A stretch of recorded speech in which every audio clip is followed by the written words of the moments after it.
Very good morning, good evening, good afternoon, जो भी जब लेक्चर देख रहा है उसके according. This is Ankita Arora back with direct taxes and we are on the fourth part for TDS. We have already completed a bifurcation, and as per the bifurcation we have been completing right now credit or payment, whichever is earlier to the resident. That part we are going to cover. Okay, we are going to cover that part in this video as well as some other sections of the TDS, and some sections I will tell you that we will be covering in the respective chapter जो जिसके जैसे international taxation है, foreign taxation है, वहाँ पे जो chapters हैं वहाँ के अकॉर्डिंग जितने सेक्शन होंगे हम उस टॉपिक में ही कवर करेंगे. We will not be covering over here. So basically, right now we are going to start with section number 194G. We are going to start with this section number what? 194G. Okay, just a minute.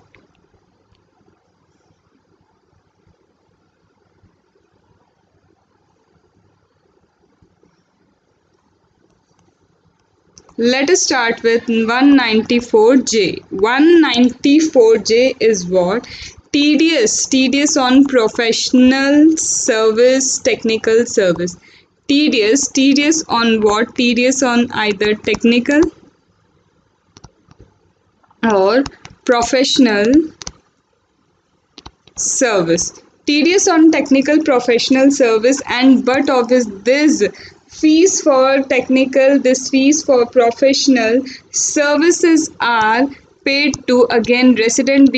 Why? Because हमारी category अभी कौन सी चल रही है? We are covering here the category credit payment which ever is earlier to the resident. Okay, now if any person, but again not an individual or an HUF, so any person here, if any person is responsible for paying, any person but not individual HUF, and individual HUF तभी आएगा if it cross the limit that has been given in 44AB, only then individual HUF. So if any person, including the individual HUF, if the 44AB limit has been crossed and they are subject to the audit, if they pay to a resident either fees for professional, fees for technical service, fees for technical service, fees for profession, royalty पे किया, या फिर non-competing fees that is given in section number 28 clause 5A. non-competing, non sharing, no how copyright वगैरह share नहीं करना. non-competing fees जो है section number 28 that is PGBP के क्लॉज 5A में जो हमने ऑलरेडी की है, ये वो है. Then remuneration or fees or commission by whatever name called, that means whatever is paid, but जो भी पे हो रहा है डायरेक्टर को पे हो रहा है, डायरेक्टर ऑफ द कंपनी को आप कुछ भी पे करो, डायरेक्टर है, डायरेक्टर ऑफ द कंपनी को whatever you are paying except that payment that is already chargeable under 192, that are already subject to deduction under 192. तो यहाँ पे डायरेक्टर को आप कुछ भी पे करोगे, लेकिन except that is already covered, except that is covered in 192, the except that is what covered in 192, that will be covered over here. ये है हमारी क्या 195, ये क्या है हमारा सेक्शन नंबर 194J, जिसमें टेक्निकल, प्रोफेशनल, रॉयल्टी या फिर नो हाउ कॉपीराइट या फिर डायरेक्टर को आप पेमेंट करते हैं. तो at the rate of 10%, at the rate of what, at the rate of 10%, what you have to do at the rate of 10% on the income that is payable, on the amount that is payable, we have to deduct at the rate of 10% TDS. Okay, now keep in mind one thing, this percent of 10%, this 10% would be what, this 10% would be substituted with 2%. This 10% will be substituted with 2% in case payee is engaged only in the business of operation of call center. If call center business hai, if the payee is engaged in the business of call center, सिर्फ call centre का business है तो this 10% will be substituted with 2%, that means वहाँ सिर्फ 2% TDS would be deducted. Are you getting this point कि 194J है technical professional royalty know how copyright and non competing fees and director को except 192 जो है उसमें छोड़ के बाकी सारे जो भी पेमेंट होते हैं that will be covered in 194J. 10% से डिडक्शन होगा but this 10% would B substituted with 2% if the pay is engaged only in the business of call centre. Business of operation of what? Call center. Okay, then in this case there would be no deduction. There are certain cases when there will be no deduction of TDS. कुछ cases ऐसे हैं जहाँ पे TDS का कुछ भी deduction नहीं होता. There will be no deduction that will be made in TDS. No deduction कब होगा? अगर aggregate amount during the financial year, if the aggregate amount जो है aggregate amount in financial year does not exceed 30,000. the aggregate amount आप एक साल में जितना पे कर रहे हैं that payment in a financial year does not exceed 30,000, whether it is professional fees, whether it is technical fees, whether it is 28 section 28 clause 5A में जो हमने लिखा है तो 28 क्लॉज 5A के लिए हो या फिर पेमेंट आपका कहाँ हो या फिर आपका रॉयल्टी पेमेंट हो, though there will be a limit and this limit is 30,000. That means aggregate financial year में aggregate payment 30,000 से ऊपर नहीं जाता तो TDS भी नहीं आएगा.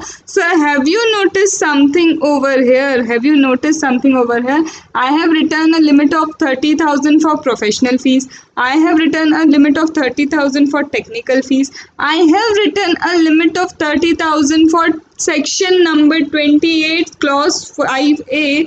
I have written a limit of 30,000 for royalty, but I have not written any limit when the payment is made to director except that is covered under 192, that is a salary section. तो यहाँ पे इसका मतलब director को payment के लिए no limit है. There is no limit if paid to director. इसका मतलब आप डायरेक्टर को पे करते हैं तो ऑलवेज डिडक्शन होगा TDS का. There will always be a deduction of TDS. क्या यहाँ तक सारी चीज़ें क्लियर हुई? यस मैम, यहाँ तक तो सारी चीज़ें क्लियर हो गई हैं. Shall we move? यहाँ हम आगे बढ़ें? यस मैम, हम बिल्कुल आगे बढ़ते हैं. अब एक मैं पॉइंट आपको बताती हूँ अगेन इंडिविजुअल HUF से related. As said here any person, यहाँ पे क्या बोला? Any person. It includes any person who is responsible for paying to another person in form of technical fees वगैरह, royalty वगैरह पे कर रहे हैं तो he has to deduct TDS, that I have said. In this any person individual HUF include होगा, पर वो individual HUF include होगा जिसमें 44AB में जो लिमिट दी है, the limit under 44AB is crossed.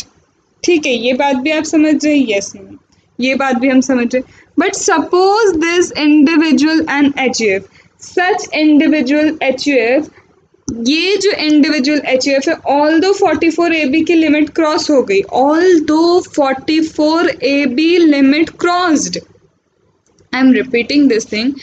This is an individual HUF जिसकी 44AB की लिमिट क्रॉस होती है. He is subject to audit, he is subject to audit. However he is making a payment,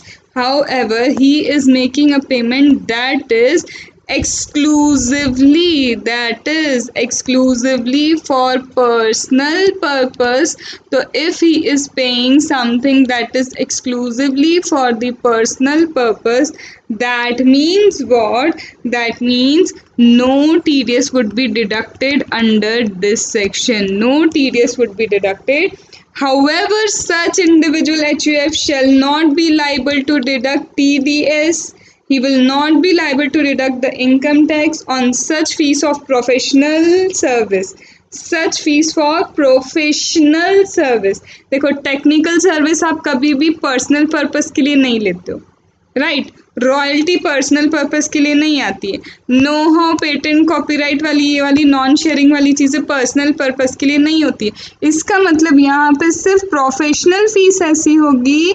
lawyer, divorce चाहिए हमें, ठीक है, तो ये क्या है, प्रोफेशनल है लेकिन पर्सनल पर्पस के लिए. दो भाइयों में झगड़ा हो गया प्रॉपर्टी डिस्ट्रीब्यूशन के लिए, हम लॉयर के पास गए, दैट इज पर्सनल पर्पस. तो यहाँ पे professional services taken for personal purpose, no TDS would be deducted. No TDS would be deducted by this individual HUF, क्योंकि इंडिविजुअल एचयूएफ में ही तो पर्सनल पर्पस हो सकता है. कभी कंपनी का कोई पर्सनल पर्पस होगा क्या? नहीं हो सकता ना, because that is an artificial person. So this is something that you have to keep in mind. This is something that you have to keep in mind. Let us move forward. आगे क्या देते हैं? Suppose करो यहाँ पे मैंने जैसे कि आपको बोला डायरेक्टर के बारे में. I am talking about director, right? I am talking about whom? I am talking about director. That if you pay to director, there is no limit. That means अगर डायरेक्टर को if I pay 1000 also as a sitting fees, if I pay to director even 1000 as a sitting fees, that means TDS would be deducted. That means TDS would be deducted. That means this sitting fees is covered under 194J. This sitting fees is covered under 194J. In fact, all the payment to director except the payment that is covered under 192, that is salary. Any other payment under except 192 के अलावा कोई भी payment अगर आप director को करते हो तो then it is liable to TDS. All the payment to the director which are not taxable under the head salary, all the payment to director that is not taxable under the head salary will be covered by 194J. It will be covered by 194J. So this is what this is about director. Now let us move forward and let me tell you some of the analysis.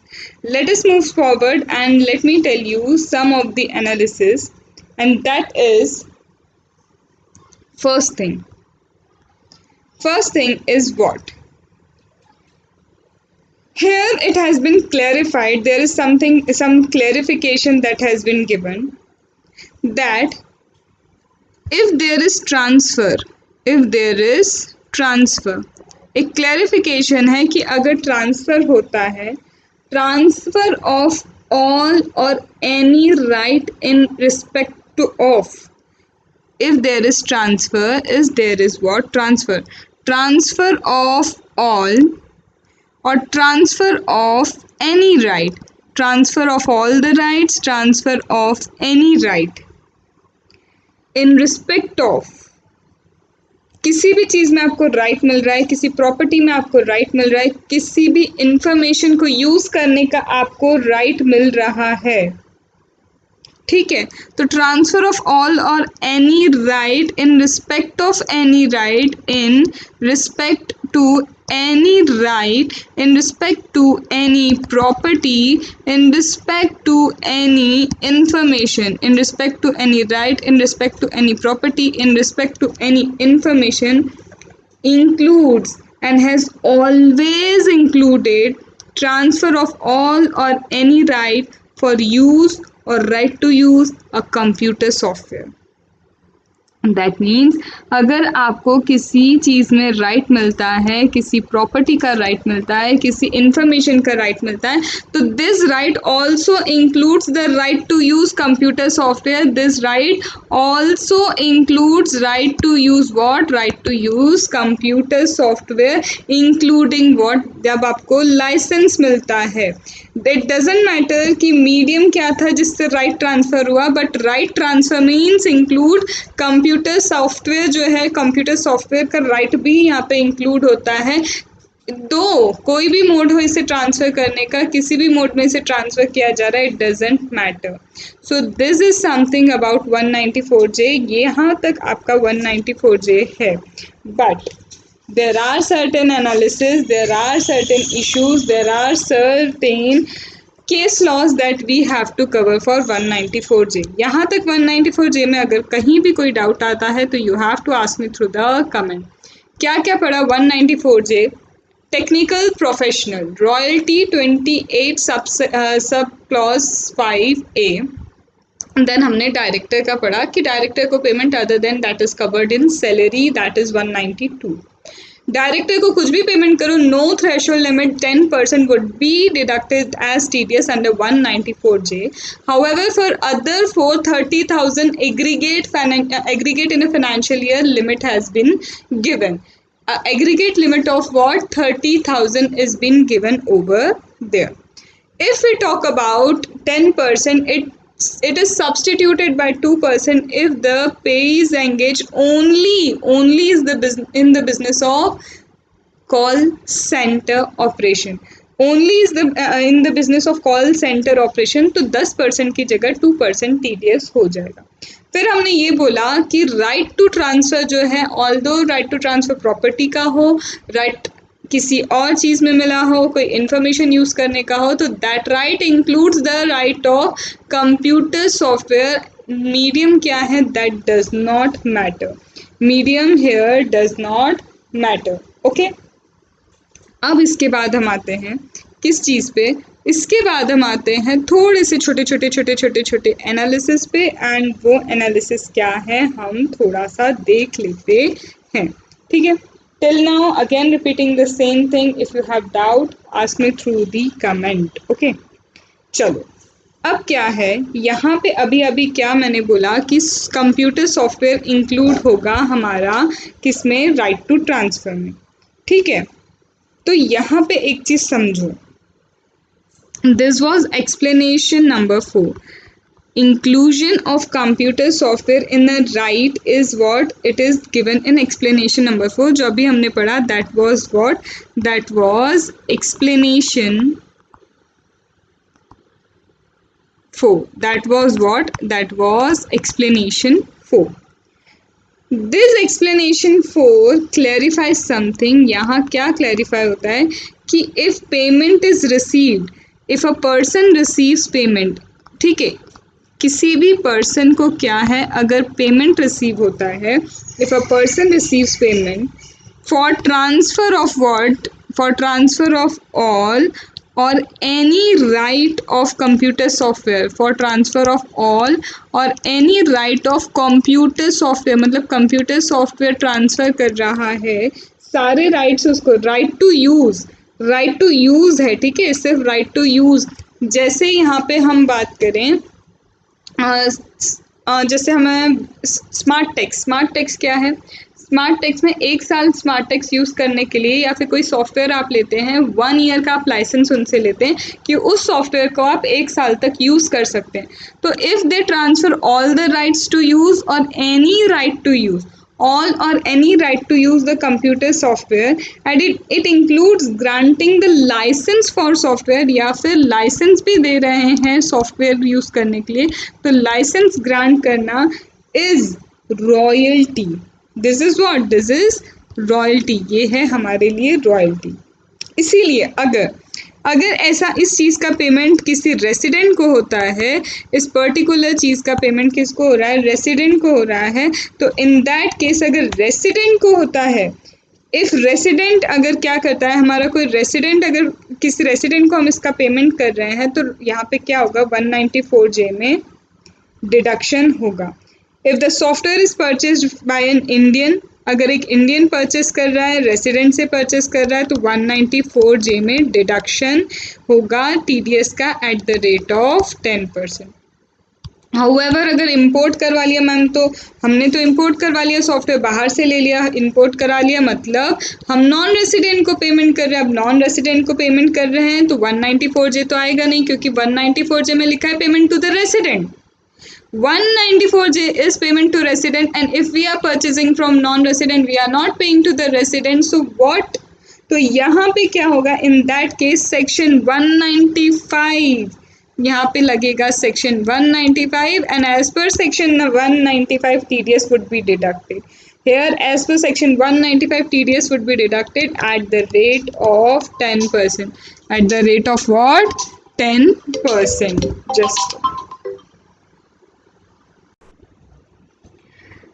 So here क्या होगा, यहाँ पे section 195 में 10% would be deducted. Now let us move forward. There was a notification of CBDT. CBDT ने अब कुछ और चीज़ें भी क्लैरिफाई की। नाउ वो क्या चीज़ें हैं आप वो समझो। Here we are talking about professional service, we are talking about technical service, we are talking about royalty. But एक चीज़ बताओ, इसका मतलब अगर एक पर्सन दूसरे पर्सन को सिर्फ अगर सॉफ्टवेयर ट्रांसफ़र करता है as a goods, like Windows है, विंडोज़ क्या हुआ, विंडोज़ की सीडी मिल गई, सीडी आपने ले ली, दैट्स इट। तो software acquired in a subsequent transfer, subsequent transfer में अगर आपको सॉफ्टवेयर मिला, या फिर क्या हो रहा है, ऑलरेडी पहले टीडीएस कट गया, तो क्या हर बार जब सॉफ्टवेयर बिक रहा होगा, या फिर हर बार जब सॉफ्टवेयर किसी और के पास जा रहा होगा, तो क्या हर बार 194J? यहाँ पे समझो मेरी बात। एक पर्सन है, पर्सन क्या करता है, सॉफ्टवेयर एक्वायर करता है, ये रहा software, he acquires the software from another person, ये दूसरे पर्सन से उन्होंने क्या किया, सॉफ्टवेयर एक्वायर किया, ठीक है। जिन पर्सन से एक्वायर किया, दैट पर्सन इज रेसिडेंट, मतलब हम किसके कंटेक्स्ट में बात करने जा रहे हैं, 194J के बारे में हम बात करेंगे। Now, if this software is acquired in subsequent transfer, and ये जो ट्रांसफ़र हुआ है without any modification as such, बस क्या हो गया, यहाँ पे दे दिया कि ये लीजिए सॉफ्टवेयर, ये आप यूज़ कीजिए, विंडोज़ दे दिया आपको, या फिर कोई और सॉफ्टवेयर दे दिया, कोई मॉडिफिकेशन नहीं किया गया है, there is no modification, that means in that case क्या होगा, in that case no TDS, in that case no TDS. So central government has hereby notified that no deduction of tax shall be made on specified payment that is made under 194J. 194J में कुछ specified payments बताए हैं, अगर वो specified payment होते हैं तो no TDS would be deducted, जिसमें फर्स्ट है, as such software is transferred without any modification. Without modification as such क्या कर दिया, ट्रांसफ़र कर दिया है किसको, सॉफ्टवेयर को। सेकेंड पे आओ, सेकेंड में क्या है, ऑलरेडी 194J में प्रीवियसली जब ट्रांसफ़र हुआ था, प्रीवियस ट्रांसफ़र में ऑलरेडी 194J में TDS हैज़ बिन डिडक्टेड, और when it was purchase from non resident under 195 TDS is deducted, as well as transferee has obtained a declaration from transferor, transferor ने declaration भी दे दिया है। क्या declaration दे दिया, transferor has given a declaration that TDS tax deduction has been deducted in either 194J और 195, और pen भी दिया है, and pen has been given. That means दो कंडीशन याद रखो, दो कंडीशन क्या है, सॉफ्टवेयर एज सच ट्रांसफ़र कर दिया विदाउट मॉडिफिकेशन, नो TDS, और या फिर प्रीवियस ट्रांसफ़र में आइदर इन 194J और 195 TDS has been deducted, as well as declaration is given by the transferor.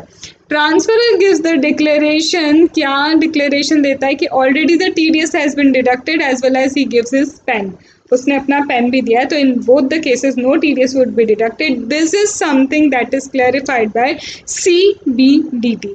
This is something that is clarified by whom? That is clarified by CBDT. Are you getting this point? आइए बात समझ में. इसके कुछ illustration देख लेते हैं. अब वो इलस्ट्रेशंस क्या हैं? Let us come to illustration. Illustration number 1. There is company का नाम क्या है? लेट इट बी कंपनी है, कंपनी इज एक्स लिमिटेड. ये रही हमारी X limited company. This X limited company of India import software, ये सॉफ्टवेयर इम्पोर्ट कर रही है, लेट्स से अभी के लिए, सिर्फ अभी के लिए चाइना से इम्पोर्ट कर रहे हैं. They are importing the software from China, 50 lakh rupees, software of 50 lakh rupees. Now when there is import from China, China से import किया 50 लाख रुपीस का, यहाँ पे क्या हुआ? यहाँ पे already under section 195 at the rate of 10% TDS would have been deducted. TDS यहाँ पे डिडक्ट हो चुका होगा. इनफैक्ट अगर DTAA में कोई और रेट है तो वो DTAA का रेट प्रिवेल होगा. ठीक है, नेक्स्ट आते हैं. अब यही कंपनी क्या करती है?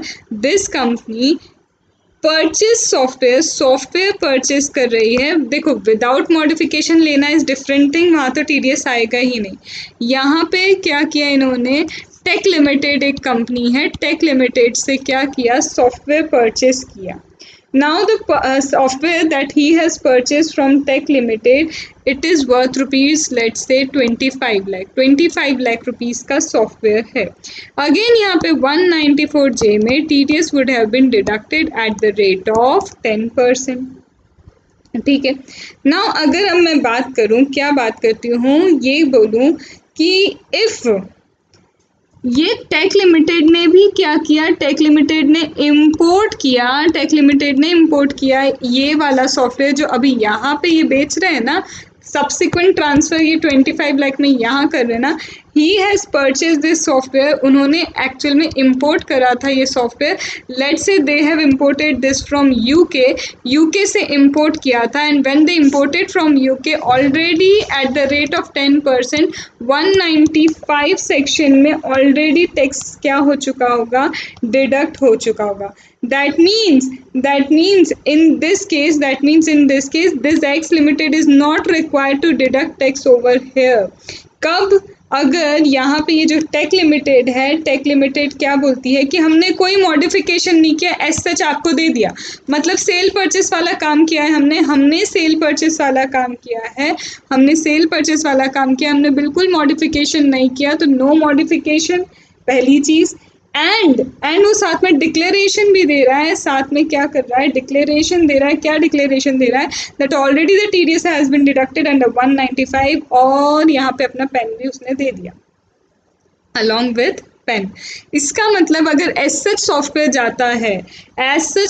जाता है एंड ऑलरेडी पहले ही डिडक्शन हो चुका है टैक्स का, तो ये एंड वाली सिचुएशन आप याद रखो.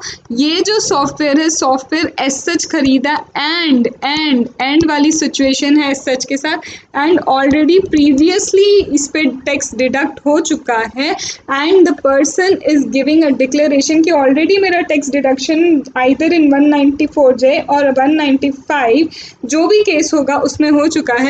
सपोज या इंपोर्ट की जगह उसने इंडिया से ही खरीदा था सॉफ्टवेयर, और इंडिया से खरीदा तो 194J में ऑलरेडी डिडक्शन हो चुका है. तो वो यहाँ डिक्लेरेशन दे रहा है एक्स लिमिटेड को कि already my TDS has been deducted either in 194J और 195. तो यहाँ कोई डिडक्शन नहीं होगा. And that is being given over here. And if you know one thing, X Limited ने अगर TDS डिडक्ट नहीं किया होगा while making a payment, while making payment to non-resident और रेसिडेंट नॉन रेसिडेंट के केस में अगर एक्स लिमिटेड ने जहां टीडीएस डिडक्ट करना चाहिए था वहां टीडीएस डिडक्ट नहीं किया तो सेक्शन 40A(I) या फिर सेक्शन 40A(IA) के प्रोविजंस एप्लीकेबल होंगे that we have already discussed in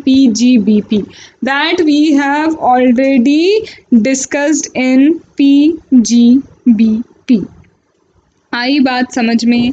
yes ma'am, बिल्कुल आई। यहाँ तक कोई क्वेरी अभी तक तो नहीं है मैम। तो इसका मतलब एज सच जब सॉफ्टवेयर जाता है और प्रीवियसली आपका ऑलरेडी डिडक्शन हो चुका है, in that case no deduction if declaration is given. They are and condition, इसे और नहीं पढ़ेंगे, एंड के तरह लेके चलेंगे। समझ में आ गया? यस मैम, समझ में आ गया है। ठीक है, now let us cover some of the important case laws. कुछ केस लॉज वगैरह एक बार हम देख लेते हैं that is important for 194J। Now let us discuss some other facts. If you are a CA, if you are a lawyer, you are a CA, you are a lawyer and you are getting fees, you are getting fees from non-resident, in that case no TDS would be deducted. In spite you are a resident but you are receiving a professional fees, you are receiving professional fees, you are resident but no TDS would be deducted because there were many practical difficulties that were faced by the chartered accountants and lawyers. Why? Because अगर non resident TDS काट भी लेता है तो it was really very difficult for the client. Non resident client के लिए difficult हो जाता था क्या करना, to pay it to the Indian government. Therefore, इस चीज़ के लिए क्या हुआ है, recently a circular has been issued that any fees is paid either through regular banking channel to chartered accountant or to lawyer to advocate who is resident in India by a non-resident, एक non-resident resident को अगर पे करता है तो in that case no TDS would be deducted, under 194J. In other words, fees shall not be subject to the provision of 194J. Fees shall not be subject to provision of 194J. 194J नहीं लगेगा। Okay, फिर इसके बाद हम आते हैं एक चीज़ बताओ, this is hospital. Okay, now क्या होता है इन हॉस्पिटल में क्या है, ये इंश्योरेंस कंपनी क्या करती है, सपोज़ यहाँ पे हमने क्लेम किया हॉस्पिटल से, यहाँ पे इंश्योरेंस कंपनी से क्लेम किया, हॉस्पिटल को पेमेंट कौन करता है, इंश्योरेंस कंपनी पे करती है हॉस्पिटल को पेमेंट। जो हमारा क्लेम है हम इंश्योरेंस कंपनी से करते हैं, इंश्योरेंस कंपनी हॉस्पिटल को क्या कर लेती है, पे कर देती है। अब सपोज कीजिए in spite of this insurance company third party administrator makes payment to the hospital. So here the provision says that if payment is made by the third party administrator to the hospital on behalf of this insurance company for settling either the medical or insurance claim, for settling medical claim या फिर किसी भी तरह का insurance claim settle out करने के लिए, if the payment is being made to the hospital, in that case it is covered in professional service that is rendered by a person in course of either legal medical चीज़ें क्या है professional service में आती है। तो यहाँ पे medical service provide करना प्रोफेशनल सर्विस में आता है, and when it is covered in professional service that means 194J applicable है। दैट मीन्स 194J क्या होता है, applicable. That means the service that is rendered by hospital, जो ये हॉस्पिटल सर्विस रेंडर कर रहे हैं to the patient, this is medical service, and on medical service TDS deduct होता है 194J में। इसका मतलब अगर थर्ड पार्टी भी अगर पे कर रही है हॉस्पिटल को on behalf of insurance, on insurance company के बिहाफ पे थर्ड पार्टी भी अगर यहाँ पे पेमेंट करती है हॉस्पिटल को, तो इन that case 194J would be applicable. In fact यहाँ पे ये नहीं देखा जाएगा कि सर्विस किसको जा रही है, ज़रूरी नहीं है थर्ड पार्टी को मेडिकल सर्विस जाए, ये ज़रूरी नहीं है, बस पेमेंट करते वक्त on making payment 194J applicable and TDS would be deducted. In fact यहाँ पे कैशलेस स्कीम भी होती है, तो cashless scheme is also included है। कैशलेस स्कीम मतलब हमें एज एन पेशेंट को कुछ नहीं देना है, सारा इंश्योरेंस कंपनी बियर करेगी, तो कैशलेस भी है, तो कैशलेस इज ऑल्सो इंक्लूडेड। यहाँ पे कैशलेस भी इंक्लूडेड है और वहाँ पे भी 194J एप्लीकेबल होगा। कैशलेस क्या है, आपको पेमेंट नहीं करना, सीधे इंश्योरेंस कंपनी पे करती है, और जो कैशलेस नहीं होता इसमें पहले आप पे करते हैं और फिर आप इंश्योरेंस कंपनी से क्लेम लेके रिम्बर्समेंट ले लेते हैं जितना आपने पे किया है। तो यहाँ पे अगर इंश्योरेंस कंपनी के बिहाफ पे थर्ड पार्टी भी अगर हॉस्पिटल को पे करती है इंक्लूडिंग कैशलेस इंश्योरेंस, तो वहाँ पे भी 194J एप्लीकेबल है। There also 194J is applicable, वहाँ पे भी क्या है 194J आपका एप्लीकेबल हो जाता है। ठीक है, नाउ वन मोर थिंग, हमने बात की यहाँ पे प्रोफेशनल सर्विस की, हमने बात की टेक्निकल सर्विस की, हमने रॉयल्टी की बातें की है। तो लेट अस अंडरस्टैंड कि ये प्रोफेशनल सर्विस क्या है। तो प्रोफेशनल सर्विस मतलब किसी भी तरह की लीगल सर्विस, किसी भी तरह की मेडिकल सर्विस, किसी भी तरह की इंजीनियरिंग या आर्किटेक्चर की service, accountancy service, technical consultancy देना इज ऑल अबाउट। मेडिकल है, लीगल है, या फिर इंजीनियरिंग या फिर अकाउंटेंसी है, किसी भी तरह की ऐसी सर्विस देना या फिर आर्किटेक्चरल सर्विस देना is what it is professional service. Technical service क्या है, टेक्निकल सर्विस का मतलब fees for rendering managerial, technical or consultancy service that includes provision of service of technical or other profession. Technical चीज़ों के लिए आप consultancy देते हैं, प्रोफेशन मतलब आपने डिग्री ली है, टेक्निकल सर्विस मतलब टेक्निकलिटी के लिए, कोई मैनेजरियल टेक्निकल है, मैनेजरियल सर्विस देना, टेक्निकल सर्विस देना, उनकी कंसल्टेंसी देना टेक्निकल सर्विस में आता है। अब यहाँ पे एक पॉइंट जो आपको मुझे बताना है, प्रोफेशनल सर्विस में इंक्लूड होता है स्पोर्ट्स से related service. Sports activity is also considered as professional service. That means sports person, umpire, referee, coach हो गया, ट्रेनर हो गया, कमेंटेटर है, या फिर स्पोर्ट्स कम्युनिस्ट है, एंकर है, इवेंट मैनेजर है, स्पोर्ट्स रिलेटेड एक्टिविटी भी अगर दे रहे हैं तो 194J में एप्लीकेबल है। क्यों? क्योंकि वो प्रोफेशनल सर्विस में काउंट होता है, because it is counted in professional service, and because of that reason ये professional service में cover होके 194J applicable है। 194J क्या होगा, एप्लीकेबल हो जाएगा। So this is 194J, completion of 194J. Now let us discuss another section, another new section, and one of the important section, that is 194M. Another new section, that is 194M, and after completing 194M सिर्फ आपका non resident वाला part बचता है कि credit payment which ever is earlier to the non resident. उसमें एक दो मैं समझाऊंगी और बाकी के आपको अब चार्ट मिल जाएंगे। उस चार्ट में क्या होगा, किस चैप्टर में क्या दिया है, एक तो वो, और उसके डायरेक्ट क्या लिखे होंगे आपको परसेंटेज, क्योंकि उसे इतना समझाने की मुझे ज़रूरत नहीं है।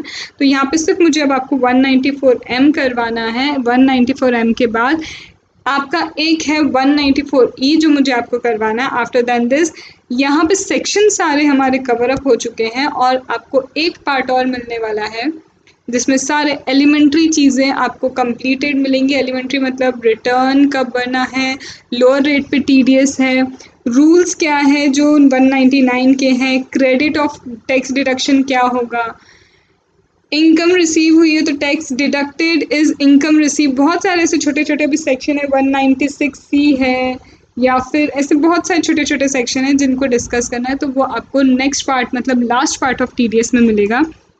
That means there are total 5 part of TDS. There are total 5 part of TDS, and after than this we are going to start with international taxation. इसके बाद हम क्या start करने वाले हैं? We are going to start with international taxation. So be ready for that, क्योंकि international taxation ही बचा है हमारा, और assessment of various entity. उसके बाद DT का भी full course जो ए एनालिसिस के चैप्टर्स होते हैं, ABC एनालिसिस आप करते हैं तो ए एनालिसिस के ऑलमोस्ट सारे चैप्टर्स मैंने दे दिए. Assessment procedure take, TDS take, capital gain take, income from other source PGBP ये हो चुका है हमारा. This has already been done. TDS आपका कल ख़त्म हो जाएगा. इसके बाद आपका सिर्फ वेरियस एंटिटी इंटरनेशनल टैक्सेशन बचता है, और इंटरनेशनल टैक्सेशन के ऑलरेडी मेरे कुछ वीडियोस अपलोडेड हैं. मुझे डायरेक्टली आपको ट्रांसफ़र प्राइसिंग से देना स्टार्ट करना है. Various methods in transfer pricing that I need to give you. इसके बाद अगर आपके कुछ और भी लगता है आपको कि एलिमेंट्री आपको लाइक डिडक्शन और ये सारे चैप्टर चाहिए, तो वो आप मेरे को रिक्वेस्ट दे देना.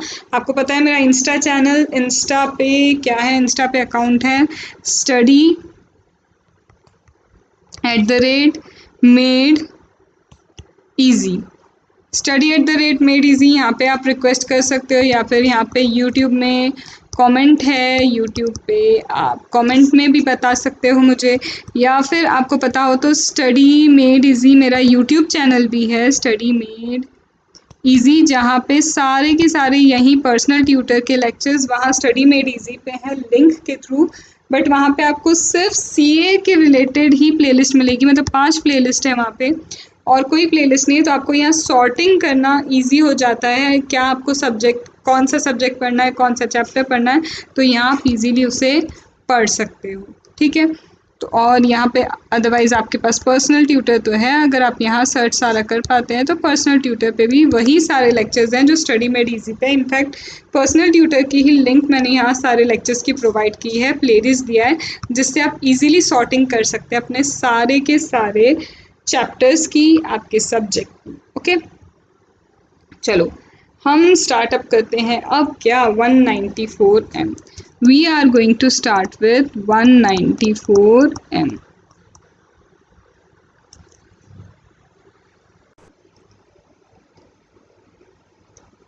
194M. This 194M again is about individual and HUF. Now this 194M is about what? When payment of certain sum is made by individual HUF, when HUF made certain sum of payment, when certain sum is paid by this individual HUF, and this individual HUF, these are those individual HUF who are not subject to audit. What? Yes, individual HUF who are not covered in 194C, individual HUF who are not covered in 194H, who are not covered in 194J. That means this section cover those individual HUF who are subject to audit, and when they are covered here, that means they are subject to audit. और यहाँ पे 194M states that individual HUF who are not covered in 194C, H and J, and these are those individual HUF who are not subject to audit. That means 44AB limit does not cross. Okay, 44AB की limit cross नहीं होती. ठीक है, तो इतना तो समझ में आया. एक्सेप्शन वाले हैं ये, इसमें नहीं आते, इसमें भी नहीं आते, यहाँ पे भी नहीं है कवर्ड. अब यहाँ पे ऐसे individual HUF is paying, if they are what paying तो अगेन हमें पता है कि हमारा अभी कैटेगरी चल रही है रेसिडेंट की. If they are paying to whom, if they are paying to resident को पे कर रहे हैं for work, for carrying out work, including the supply of labor for carrying out any work in pursuance to a contract. If commission brokerage is paid and this commission is not commission that is paid for insurance, ठीक है, insurance commission नहीं है.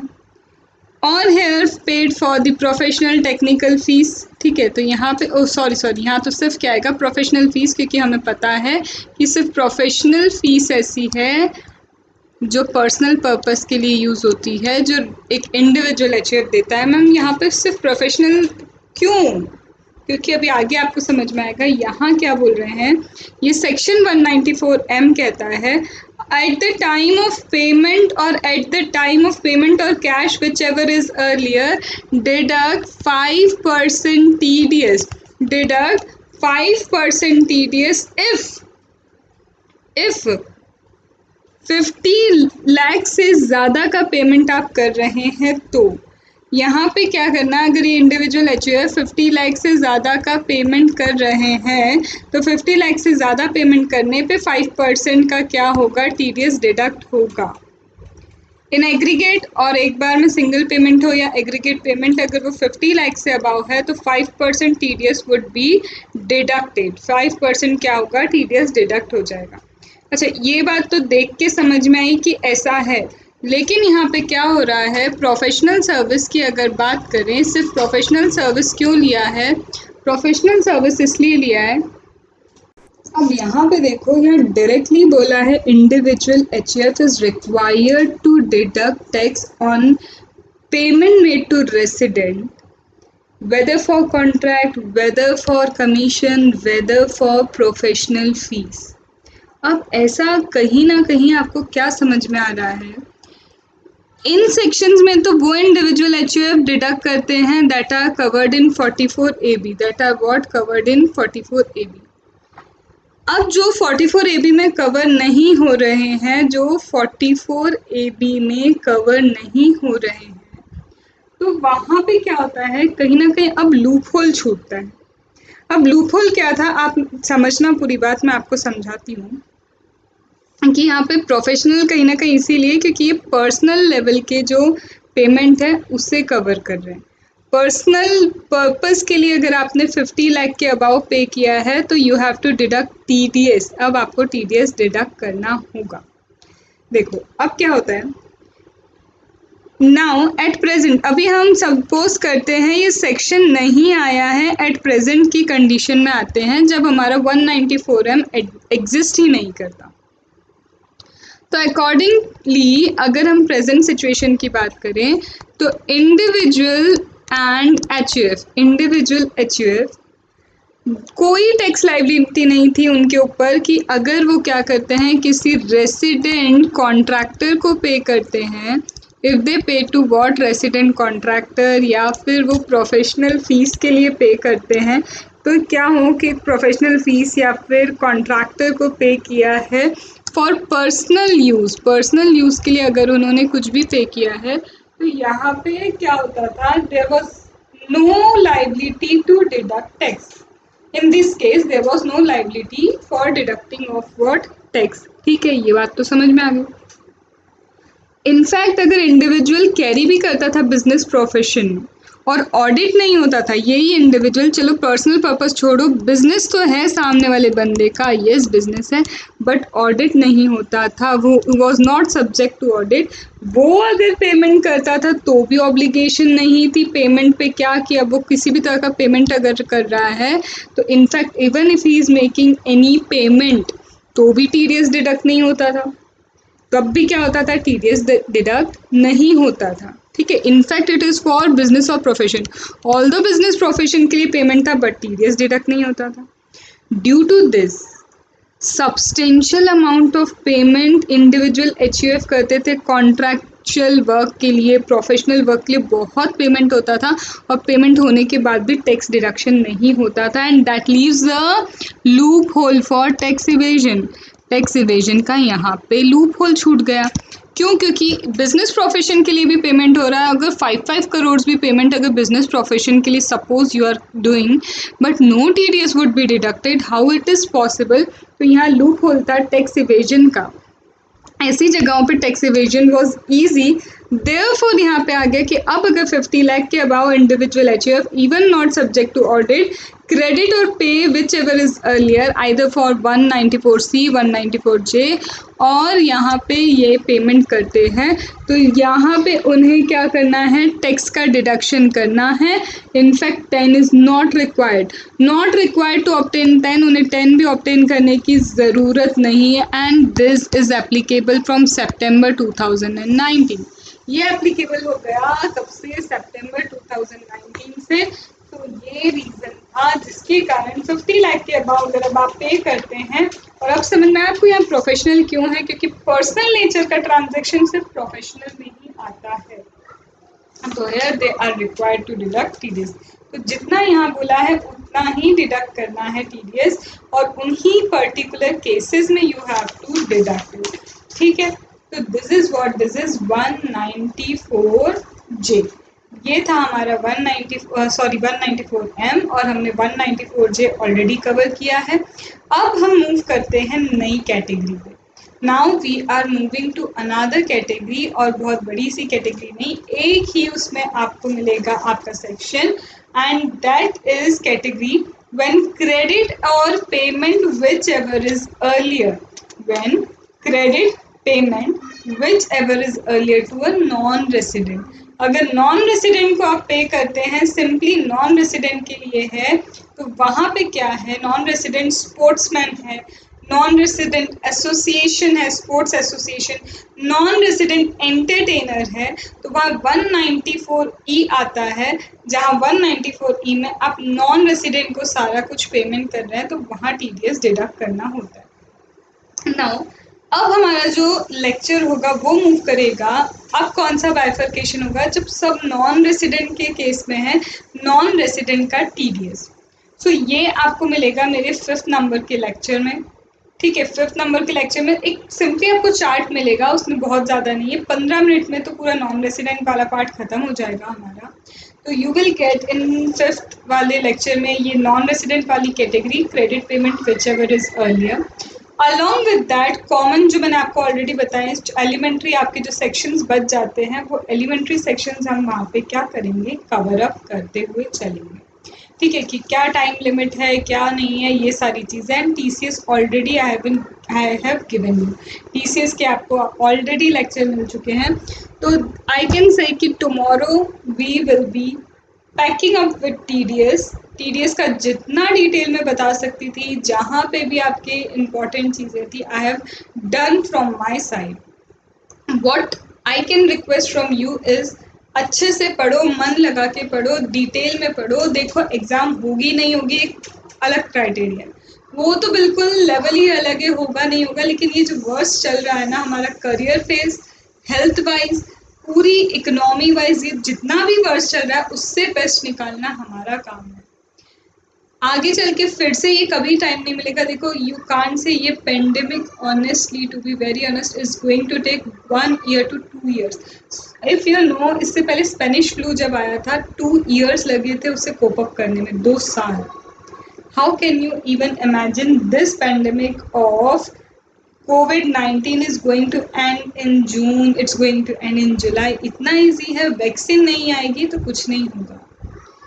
इसलिए अपने आप को जितना time मिल रहा है उसमें इम्प्रूवमेंट करो, क्योंकि जब लॉकडाउन खुलेगा लाइक सब चीज़ें सही होंगी, रिसेशन आना है, इकोनॉमी में डाउनफॉल होना है, और आपको अगर अच्छी जगह, देखो नवंबर अटेम्प्ट अगर डायरेक्ट होता है, इन केस जुलाई अटेम्प्ट ये हुआ तो भी आपको क्या होगा, देखो एक चीज़ क्लियर मैं आपको बता दूं, जुलाई अटेम्प्ट आपका होता भी है, जुलाई अगस्त में हुआ आपका, मोस्ट प्रोबेबली सितंबर एंड में you will get the result. Result कब मिलेगा, सितंबर एंड तक आपको रिजल्ट मिलेगा, या फिर अक्टूबर में मिलेगा, ये तो आप जानते ही हो। ठीक है, उसके बाद नवंबर अटेम्प्ट अगर आ गया, चलो उन्होंने 1 महीने उसको डिले भी कर दिया, दिसंबर भी कर दिया, तो भी क्या होगा, कहीं ना कहीं आपको जॉब 2-3 महीने 4 महीने तो जॉब लेने में ही लग जाएंगे। उस वक्त तक क्या होगा, नवंबर अटेम्प्ट के बच्चों का भी रिजल्ट आ चुका होगा, तो भी आपके क्लैशेस आएंगे। नवंबर अटेम्प्ट के जो बच्चे हैं और जो मई के अटेम्प्ट के बच्चे जुलाई में पेपर दे रहे हैं, दोनों साथ में ही जॉब के लिए अप्लाई कर रहे हैं, यही होना है। अब देखो जॉब मिलेगी, कम भी होंगे और उन्हीं लोगों को मिलेगी कहीं ना कहीं जो कैपेबल है। तो ये टाइम अपने को कैपेबल बनाने का है। इधर उधर की चीज़ें छोड़ो कि कब पोस्टपोन होगा, क्या होगा, कौन सही बोल रहा है, कौन गलत बोल रहा है, कुछ नहीं। मत सर्च करो यूट्यूब पे इतनी सारी चीज़ें। बाकी की चीज़ें जो टिकटॉक वर्सेस यूट्यूब चल रहा है, हमारे लिए किसी काम का नहीं है। There is no use of it, हमारे लिए बिल्कुल काम नहीं आएगा। भाई जो जैसा कर रहा है, जिसका जो भी है, कौन कैसे क्रिंज कंटेंट बना रहा है, क्या कर रहा है, हमको क्या मतलब है। अगर कोई अच्छे कंटेंट बनाने भी लग गया तो भी तुमको फ़र्क नहीं पड़ रहा है। कोई बुरा कर दिया, टिकटॉक चला गया आगे, किसी को कोई फ़र्क नहीं पड़ रहा है यहाँ पे। जिनको चलाना है वो फिर भी चलाएंगे, नहीं चलाना है नहीं चलाएंगे। तो दिस इज़ बेटर कि अपने करियर पे फोकस करो, क्योंकि अपने करियर की नाव डूब रही है और हम लोग संभालने में लगे हैं कि टिकटॉक को हम अनइंस्टॉल करवाएंगे, ये करेंगे। तो ये बुलशिट छोड़ो। बहुत सारे बच्चों के आ रहे हैं कि मैम ऐसा हो रहा है, मुझे मैसेज लिटरली आते हैं कि हम कंसंट्रेट नहीं कर पा रहे। अरे कैसे करोगे जब ऐसी बकवास चीज़ों में पड़े हो। थिंक ऑफ इट, सच में ये बहुत बड़ी चीज़ है, एक्चुअली बहुत बड़ी चीज़ है ये सब। नहीं, कंसंट्रेट ऑन योर करियर, क्योंकि जब जॉब लेने जाओगे वहाँ पे एक्चुअल में नहीं पूछा जाएगा have you followed Minati, follow किया है उसको, या फिर तुमने टिकटॉक इंस्टॉल किया था, तुम क्या सोचते हो इसके बारे में। बहुत सारे बच्चे अभी इन्हीं मीम्स में लगे हुए हैं, दैट आई नो, क्योंकि मेरे पास मैसेज आते हैं। सो आई रिक्वेस्ट, आई ऑर्डर, मत करो ये चीज़, क्योंकि कहीं काम नहीं आएगा। 2-3 महीने में सब ये सब भी ठंडा हो जाएगा, वो लोग आगे निकल चुके होंगे। जो स्टार्स हैं, यूट्यूबर्स हैं, वो भी अपना आगे सब्सक्राइबर्स के थ्रू अच्छा कमा रहे हैं, सब कर रहे हैं। तुम्हारी फैमिली को इफेक्ट करने कोई नहीं आने वाला है। Don't get influenced by all this bullshit, ठीक है। अपनी अकल लगाओ, दिखावे पे मत जाओ, ठीक है। तो बाकी आपकी इच्छा। और बाकी अगर आपको कुछ भी लगता है, क्वेरी है, या फिर कुछ आपको सजेशन चाहिए कैसे कौन से सब्जेक्ट को प्रिपेयर करना है, do follow my Insta page study_made easy। वहाँ पे मैं ऑलरेडी आपको ऑडियो के थ्रू जितना हो सकता है मैं सजेशन भी दे देती हूँ। एक रिक्वेस्ट और है, किसी भी चैप्टर की क्वेरी पूछनी है, एक एक करके मुझ पूछो, एक साथ लिख के दे दो, मुझे जब टाइम मिलेगा मैं आपको रिप्लाई कर दूंगी। क्योंकि 1-to-1 क्वेरी सॉल्व करना मेरे लिए भी पॉसिबल नहीं है, क्योंकि अब मुझे लिटरली बहुत सारे बच्चों की क्वेरीज मिलना स्टार्ट हो गई हैं, तो मैं एक साथ सबको कोप अप नहीं कर पाती हूँ, ठीक है। और मैं चाहती हूँ कि एक एक बच्चे की क्वेरी सॉल्व भी हो, किसी को भी ऐसा नहीं हो कि सिली सी भी क्वेरी है तो सॉल्व होनी चाहिए। कुछ क्वेश्चंस भी दे देते हैं, तो क्वेश्चन ऐसा है कि फिर मैं अपने वीडियो में इनकॉर्पोरेट करने वाली हूँ, क्योंकि पॉसिबल नहीं है कि मैं एक एक बच्चे को ऑडियो भी रिकॉर्ड करके सारी चीज़ें समझा पाऊँ। क्वेश्चन सारे सारे मैं नहीं बता सकती। और दूसरी चीज़ ये, जब मेरा चैप्टर कोई हो जाए उसके बाद आप क्वेरी पूछो उस चीज़ की, उससे पहले नहीं। क्योंकि कई बार क्या होता है, मैं वही चीज़ें समझा चुकी होती हूँ और आप पहले क्वेरी पूछते हो। तो आप पहले सुन लो, समझ लो, फिर क्वेरी पूछोगे। मेरा चैप्टर देख लिया होगा फिर क्वेरी पूछोगे, तो पता है कि ये चीज़ कवर ही नहीं हुई है, ठीक है। क्योंकि मोस्ट ऑफ द चीज़ मैं 4-5 रेफरेंस बुक रेफ़र करके हर चीज़ में जो मुझे इम्पोर्टेंट लग रहा है, मैं इतने एफर्ट्स लगा के आपको सब कुछ दे रही हूँ। इनफैक्ट मैं आपको देने से पहले, लेक्चर देने से पहले, मैं लिटरली कई बार सर्च करती हूँ चीज़ें कि कहाँ से मुझे और प्रैक्टिकल चीज़ें भी मिल जाएंगी। तो ये वीडियो सिर्फ ऐसा नहीं है किसी बुक को खोला या फिर कुछ किया और चालू हो गए।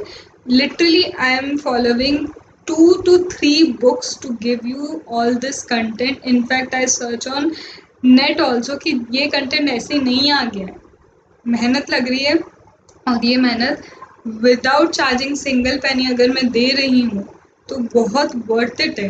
क्लास नहीं करने का बोला है, इसका मतलब कहीं आपको क्लास नहीं करनी पड़ेगी। इनफैक्ट अगर आप मेरे व्यूअर्स देखें, इतने ज़्यादा नहीं होने के बाद भी मैं इसलिए मेहनत नहीं कर रही कि एक दिन व्यूअर्स बढ़ जाएंगे, इसलिए कर रही हूँ कि जब भी दूंगी, जिनको भी दूंगी, क्वालिटी कंटेंट दूंगी। अदरवाइज काम ही नहीं करो तो क्वालिटी वाइज करो, नहीं तो मत करो, दिखावा नहीं करना। सो प्लीज़ अंडरस्टैंड दिस कि अगर कोई आपके लिए इतनी मेहनत कर रहा है तो आप ये सारी बेकार की चीज़ों में मत पड़ो। Do think of your family, do think of your self. और वैसे भी बहुत सारी चीज़ें दुनिया में जो ये टिकटॉक, यूट्यूब, इन सब से बहुत बढ़कर है, बहुत बढ़कर। This are nothing, this are just nothing. लोग मर रहे हैं, वर्कर्स को आना जाने को नहीं मिल रहा, उनकी चीज़ें इतनी बड़ी है, उतना तो यहाँ पे इन्फ्लुएंस इन चीज़ों पे नहीं हुआ कि हम उन लोगों की मदद करने के लिए कुछ करें, कोई नेटवर्क बनाए। पर हाँ, टिकटॉक यूट्यूब इतना आगे बढ़ रहा है, इतना आगे बढ़ रहा है कि भैया वो सबसे बड़ा कंसर्न हो गया है कि टिकटॉक दुनिया को बिगाड़ रहा है। अरे भैया, अगर वो बिगाड़ रहा है तो तुम सुधारने के लिए क्या कर रहे हो? क्या कर लिया तुमने सुधारने के लिए? लेबरर्स आर गेटिंग नथिंग, बेचारे चल चल के जा रहे हैं, और गवर्नमेंट हर जगह नहीं पहुंच सकती, ये फैक्ट है, नहीं हो सकता है। बहुत वो कोशिश भी कर रहे हैं, पर हाँ ठीक है, कुछ जगह फॉल्ट भी है, कुछ जगह नहीं भी कर पा रहे। लेकिन यू एज अ सिटीजन आप क्या कर रहे हो? आप लगे हुए कि इसको इंस्टॉल करें, उसको अनइंस्टॉल करें, इसको एब्यूजिव लैंग्वेज यूज करे। क्या एब्यूजिव लैंग्वेज यूज करता है बॉस, मजा ही आ गया। तो तुम क्या कर रहे हो? अरे जिनको जरूरत है एक्चुअल में, उनके लिए कुछ करो ना, ऐसी कम्युनिटी उनके लिए बनाओ। जो तुम यहाँ पे बना रहे हो कि सपोर्ट कैरी ये करो, देखो मैं किसी के अगेंस्ट हूँ नहीं, बट तुम उधर इतना सपोर्ट दिखा रहे हो, यहाँ दिखाओ ना, चाहे एक्चुअल में किसी लेबर के लिए तुम कुछ कर सकते हो, कुछ ऐसा फॉर्म करो। नहीं, वहां पे हमें ऐसा लगता है हम क्या कर सकते हैं, हम तो कुछ नहीं कर सकते। हेटर्स को जितने कमेंट यहाँ करने ना कर दो, कोई दिक्कत नहीं है, पर सच है ना, तुमको भी अंदर से पता होता है, तो do think of it. Okay, तो चलो पढ़ो अच्छे से, क्यूमुलेटिव रिविजन करो, पॉजिटिव रहो, समरी नोट्स बनाओ, एंड जितना हो सके प्रैक्टिस करो, क्योंकि हमारे लिए पहले करियर बनाना है, तब जाके हम किसी के लिए कुछ हेल्प कर पाएंगे। या इंस्टा फेसबुक ये सब चला के तुम कुछ नहीं कर सकते हो, ना खुद का ना खुद के परिवार का। कड़वी लग रही बात तो लगने दो, आई डोंट केयर, लगेगी बुरी तभी तुमको सुधरने में आएगा, नहीं तो नहीं आएगा। पढ़ो और अच्छे से पढ़ो।